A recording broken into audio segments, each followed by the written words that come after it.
Bueno, lo que vamos a hacer hoy es un poquito de repaso con todo lo que era la parte de dolor. ¿eh? Vamos a compartir nuestra pantallita como siempre. Y recuerden, vamos con los opioides. ¿Se acuerdan que habíamos salteado la parte de los corticoides? Que dijimos que le íbamos a dar una clase de 2 días específico para este tema. Dijimos que los corticoides no tenían ningún tipo de efecto con respecto al dolor, por eso lo vamos a dejar para después. Vamos a ver un repaso general de no solamente de dolor, sino que también de los fármacos para el dolor, AINES y opioides. ¿Y qué otro fármaco que habíamos visto que también que se utilizaba para el tratamiento del dolor, que era para algo muy específico?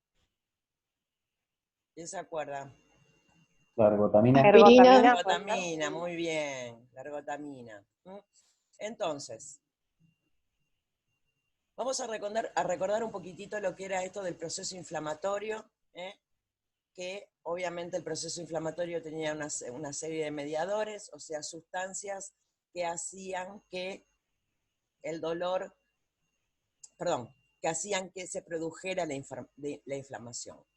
Una de las características de la inflamación precisamente era el dolor. Y que había una determinada cantidad de fármacos que nosotros le decíamos AINES, porque obviamente actuaban contra el dolor, pero que también tenían otros efectos como obviamente analgésicos, antiinflamatorios y antipiréticos.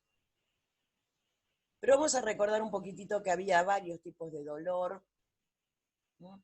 Había varios tipos de dolor, lo que era el dolor somático, lo que era el dolor visceral, que las características eran diferentes, el motivo por el cual se producían eran muy diferentes. Por lo general el dolor somático es un dolor constante, que se siente en el lugar, bien en el lugar. Me golpeé el brazo, me va a doler el brazo, nada más. En cambio el dolor visceral, o sea, de los órganos, de las vísceras, solía ser un dolor no muy bien localizado, que la mayoría de las veces era un dolor cólico, o sea, ese dolor que apretaba y aflojaba. Vuelvo a repetir, no estaba bien localizado. Yo podía decir que, por ejemplo, el dolor abdominal, muy lindo todo, pero yo no podía especificar en este punto en particular es donde duele. Y que también tenía una característica bastante importante y que era la irradiación. Irradiación es sentir un dolor en otro lugar donde no está ocurriendo el problema causante del dolor. Como todos sabemos, por eso es bastante común, el dolor del infarto. Nos duele un poco el corazón, pero también se va al brazo derecho, a la mandíbula, a la espalda. Siempre se va para algún lugar. Esas son dos características que yo puedo diferenciar bien con respecto a lo que es el dolor somático y lo que es el dolor visceral. Uno tiene irradiación, el otro no tiene irradiación.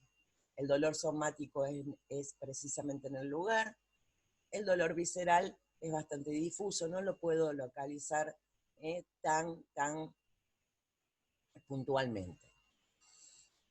Otra de las características, también cuando hablábamos de dolor, podíamos decir que era un dolor crónico o un dolor agudo. Si era agudo, era como mínimo desde hoy hasta dentro de 3 meses. Todavía sigue siendo agudo. Pasado esos 3 meses, ya lo transformamos en crónico.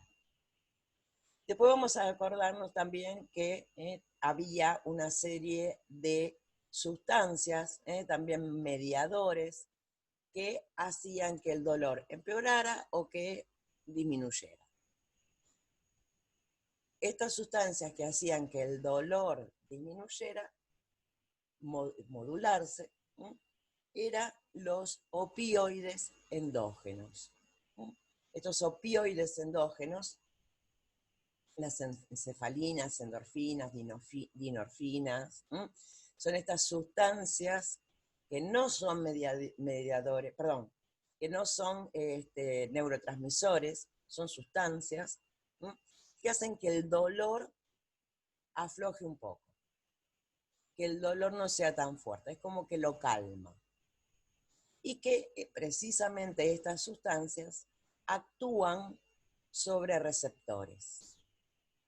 Estos receptores, que se denominaban mu, kappa y delta, se denominan receptores opioides. Que después, cuando repasemos la parte precisamente de opioides, vamos a ver que estos fármacos se unen precisamente a estos receptores y tratan de hacer algo similar, con un poquito más de potencia, que precisamente estas sustancias que produce el cuerpo, pero que también tenían sus inconvenientes. Entonces, cuando hablamos del dolor, directamente nos lleva a precisamente los AINES. Que los AINES, ¿quién se acuerda cuál era el mecanismo de acción?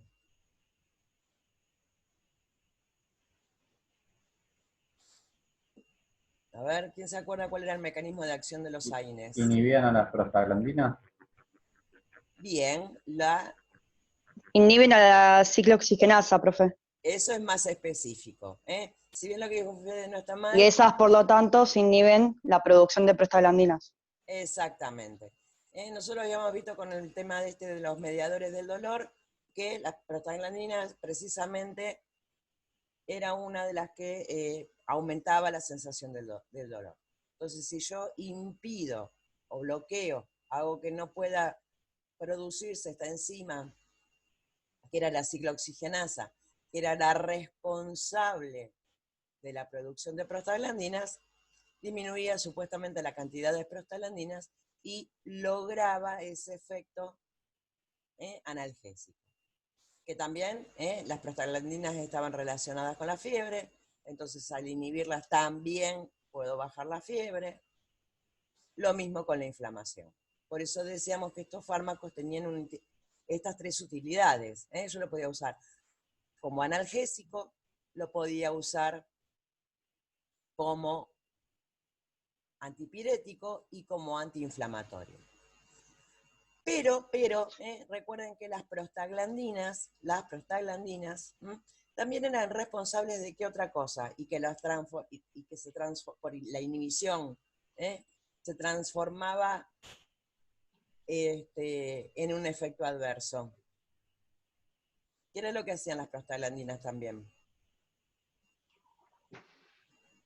Con el muco. Una mucosa en el estómago. Gástrico.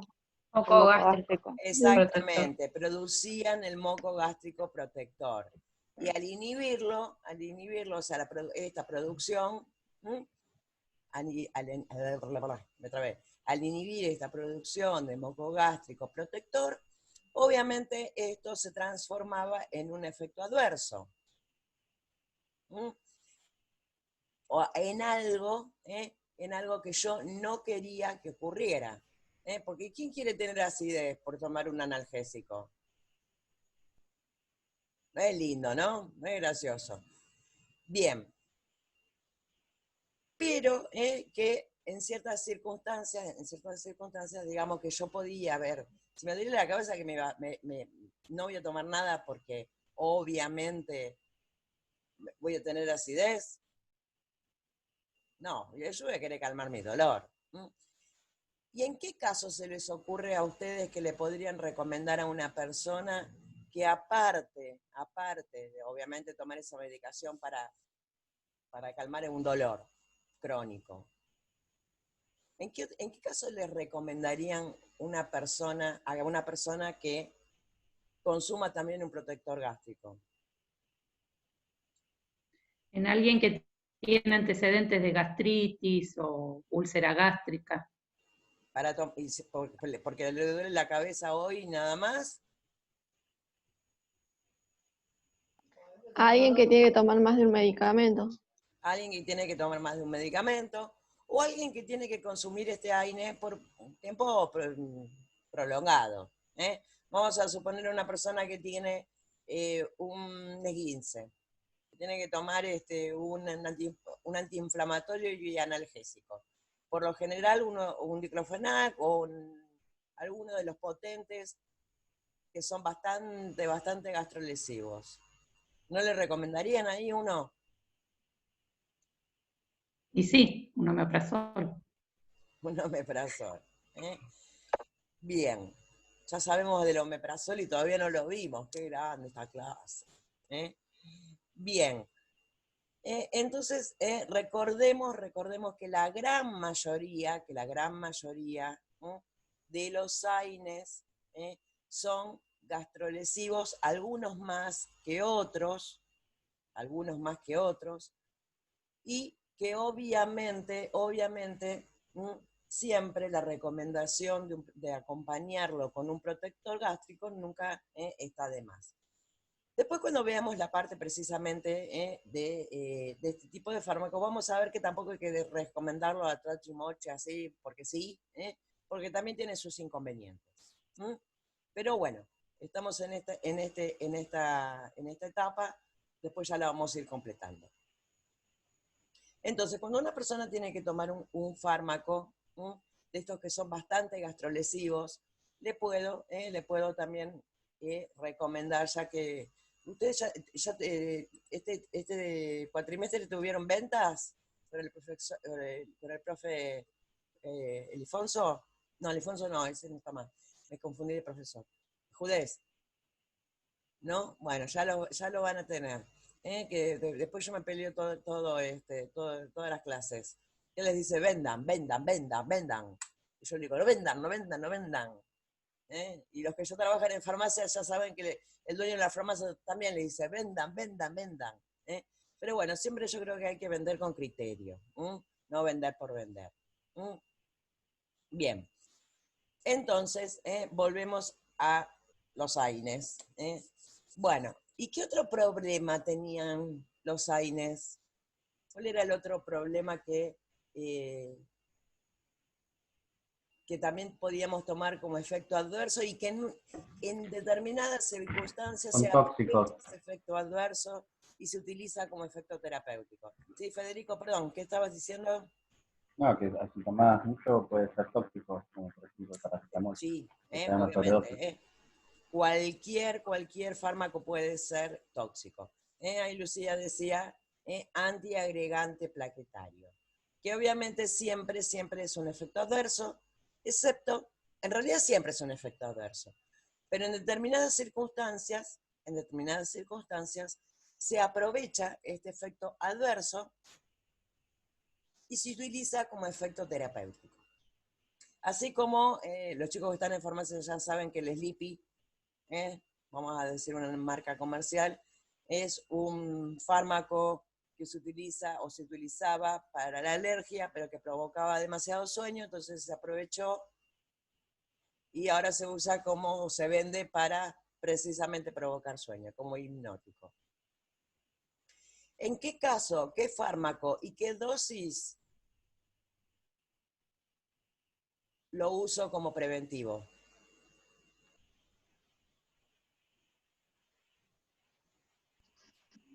Una AINES. ¿En qué dosis? ¿En qué caso? Aspirina. Hipertensión, aspirina, Aspirina 100 miligramos. de 100 miligramos. Y no solamente, muy bien en María Cruz, no solamente en la hipertensión, y muy bien al resto también, no solamente en la hipertensión, sino en todas las personas que tengan algún problema cardiovascular. ¿Mm? ¿Y en quiénes podría estar contraindicado este efecto adverso? Contraindicado, ¿eh? Una persona que Para tenga controlar diabetes. diabetes Anticoagulado. anticoagulado. Diabetes, en realidad, no. Y de hecho, la diabetes, cuando hablamos de diabetes vamos a ver que tiene bastantes complicaciones cardiovasculares, vamos a ver que en cierta medida estaría indicado. En cierta medida no, estaría indicado. Pero tratar de que sean los que no tienen azúcar en su composición. ¿Mm? Entonces, obviamente, si me piden, dame aspirina de 100, y también estás llevando algún medicamento que es para la diabetes, obviamente le voy a recomendar uno que no tenga azúcar. Acá sí vamos a hablar de marcas, porque obviamente ahí es donde podemos hacer la diferencia. Vamos al laboratorio Bayer. Tiene dos. La vallaspirina, perdón, la aspirineta, que la de 100, y la vallaspirina Prevent. Las dos son de 100 miligramos. Las dos son del mismo laboratorio. La vallaspirina tiene azúcar, la aspirina Prevent no tiene azúcar. Entonces, obviamente, acá, ¿cuál de las dos le recomendarían a una persona que tiene diabetes? La Prevent. La Prevent. Aspirina Prevent. Exactamente. Y también hay otras marcas, la isaspirina, también es tan rica como la aspirineta. Obviamente vamos a tratar de no. Vamos a tratar de no. Pero si la persona, la isaspirina, marca isaspirina, tiene azúcar. Mucho más barata que la aspirina Prevent. Si viene la persona y nos dice, no, dame la isaspirina, ¿qué le dirían a ustedes?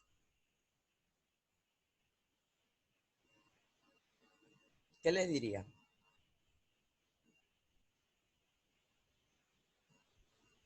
Tiene azúcar. Bien, tiene azúcar. Le preguntaría si tiene diabetes, le diría que no es lo recomendable para no tomarla. Está bien, muy bien. Y si me dicen, no, pero dámela igual porque no, para la otra es muy cara. Buscaría alguna que no sea tan cara. No hay. Yo se la vendo igual. Sí, se la doy igual, ¿saben por qué? Porque si no se va a ir a otra farmacia y le va a comprar a otra farmacia. Primero. Segundo, la cantidad de azúcar que tiene es mínima. Realmente es mínima. Obviamente yo siempre voy a tratar de convencerlo que se lleve la otra, la que no tiene azúcar. Pero si me dice, no, dame esa porque no me alcanza, la otra es muy cara y tiene lo mismo, te la vendo igual, porque si no, primero, si voy a ir a otra farmacia, la voy a comprar en otra farmacia. Segundo, que la cantidad de azúcar que tiene ese comprimido es irrelevante, no le va a aumentar su glicemia porque se tome una aspirinita chiquita y con muy poquitita cantidad de azúcar. Porque aparte tiene que tomar una sola por día, no es que se tiene que tomar 5, 6, 7. Entonces, la cantidad de azúcar que está consumiendo no va a ser una cantidad de azúcar importante como para provocarle algún desajuste. Básicamente eso. Pero obviamente, siempre voy a tratar de recomendarle la que no tiene azúcar en una persona que tiene diabetes. Por acá Lucía también había puesto que las contraindicaciones obviamente son las personas que tienen insuficiencia renal e insuficiencia hepática.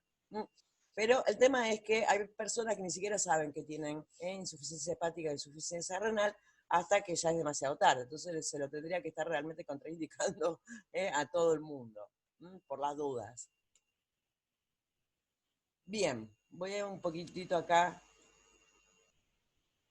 A ver. No. Antonella que pone, bueno, se toma mucho para medicamentos para enfermedades crónicas, omeprazol, antiagregante plaquetario, anticoagulante, es lo que había leído recién. En el caso, a los alérgicos a la aspirina, muy bien, María Cruz. Una persona que es alérgica a la aspirina, obviamente nunca le voy a recomendar una aspirina. Bien, la primera sin azúcar. Que no es cuánta azúcar. Y es lo que había dicho, la cantidad de azúcar que tiene es irrelevante. Lucía, y en los asmáticos, muy bien. Es otra, otra causa, digamos, para no recomendar esto. En realidad, deberíamos no recomendar nada. Esa es la realidad. Pero ya se van a encontrar en el trabajo que van a tener que hacer esta venta. Pero bueno, y en los asmáticos, la aspirina por lo general también está contraindicada porque, sí, se corta en 10, Antonella. Terminamos con esto y volvemos en un ratito. Perdón, me colgué. Algunas personas sufren exacerbaciones de sus crisis asmáticas o sufren precisamente crisis asmáticas por la aspirina. Entonces, es otra de las cosas que cuando veamos asma, lo vamos a completar. Bien, déjenme ver una cosita.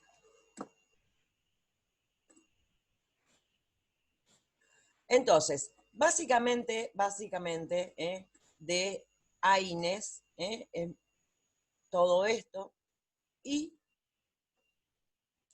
recordar que lo estuvimos hablando bastante, que habíamos dicho que existían los inhibidores de la COX-2 que supuestamente no producían acidez, pero la realidad es que sí. La realidad es que sí suelen provocar. Y ahora les digo bien en qué página. Acá está. En la página. No puede ser la 6. No, 145, 146.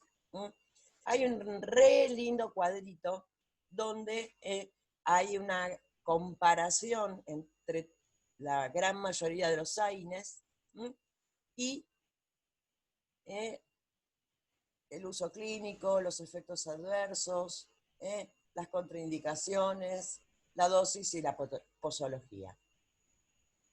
Este cuadro es muy interesante porque esto ya, como les digo siempre, es prácticamente de todos los días. Está bueno tener ese cuadrito siempre a mano. Bien, esta era la parte que habíamos dejado afuera. Que no es que no la vamos a ver, la vamos a ver, la vamos a ver después. Profe, ¿le puedo hacer una consulta? Totalmente, sí señorita. Acá en el cuadrito, cuando habla del ketorolac, dice que está contraindicado en pacientes mayores de 65 años. ¿Eso por qué sería? Porque ya son... Es que la mayoría de los fármacos están contraindicados en pacientes mayores de 65 años, porque generalmente en los AINES es por la potencia. Son fármacos con mucha potencia con respecto a los otros, y si bien el mecanismo de acción es igual que los otros, tenemos algunos que son menos problemáticos. Si nosotros vamos acá, esperen que me voy. Estaría relacionado con lo que nos había explicado sobre la albúmina, que en las personas mayores y en los niños estaba... Ah, está bien. Eso de la albúmina lo tenés que tener en cuenta para todos los fármacos. Para absolutamente todos los Claro, fármacos. pero como me llamó la atención porque solo está esto en lo que sería el ketorolac, y por eso me dio esa duda y se lo quería preguntarlo otra vez y después me olvidé y no me lo anoté. Esperá que encuentre el ketorolac acá.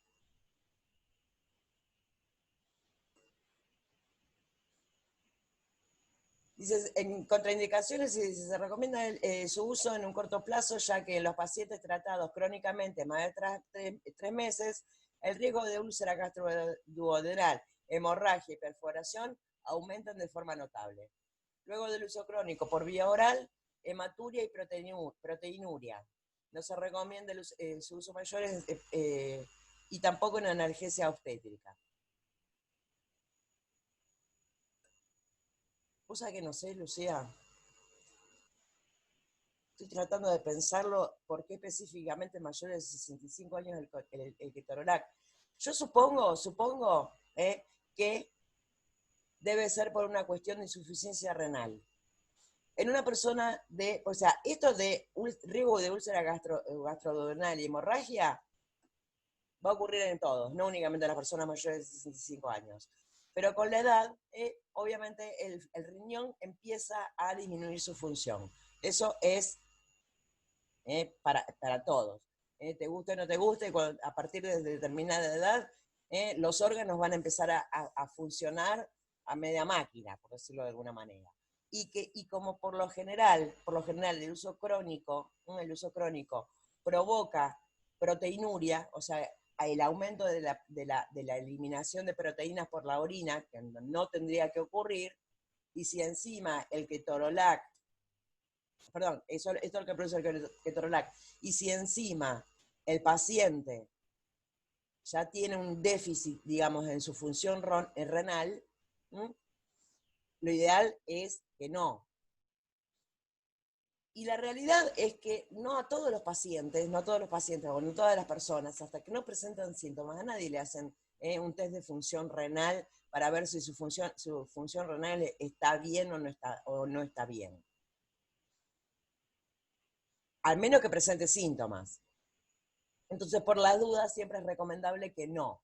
Cuando hay fármacos que tienen una determinada peligrosidad en un determinado aspecto, y ya se sabe que a una determinada edad los órganos, sobre todo el riñón, que empieza a funcionar mal por una cuestión de edad nomás, como un auto que tiene unos cuantos años ya empieza a fallar los amortiguadores o algún otro inconveniente, entonces tratas de en ese tipo de personas no usarlo. O sea, si